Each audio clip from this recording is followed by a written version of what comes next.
UEFA champions লিগের quarter ফাইনালে রাতে বার্সেলোনা মুখোমুখি হবে বরুসিয়া ডর্টমুন্ডের। আরেক ম্যাচে পিএসজি খেলবে অ্যাস্টন ভিলার বিপক্ষে। প্রথম লেগের এই দুই ম্যাচই শুরু হবে বাংলাদেশ সময় রাত 1টায়। এবার উয়েফা চ্যাম্পিয়ন্স লিগে দারুণ সময় কাটছে বার্সেলোনার। রাউন্ড রবিন লিগের নতুন ফরম্যাটের প্রথম পর্বে তাদের অবস্থান পয়েন্ট টেবিলের 2 নম্বরে। শেষ 16 সহজেই বেনফিকা বাধা পার হলেও কোয়ার্টারে চ্যালেঞ্জের মুখে তারা।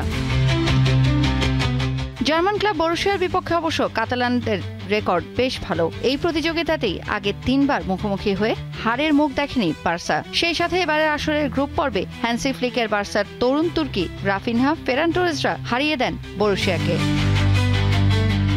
কেবল জার্মান বুন্দেসলিগায় চলতি মাসে 2 বার হারের মুখ দেখা বরুসিয়ার জন্য তাই এবারের স্পেন সফরটি বেশ বড় চ্যালেঞ্জের। 1997 এর পর আর চ্যাম্পিয়ন্স লিগের শিরোপার দেখা পায়নি তারা।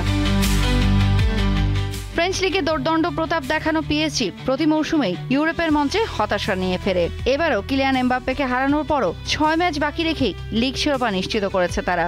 ইউরোপের মঞ্চেও সে দাপট ধরে রাখার লক্ষ্য পিএসজির।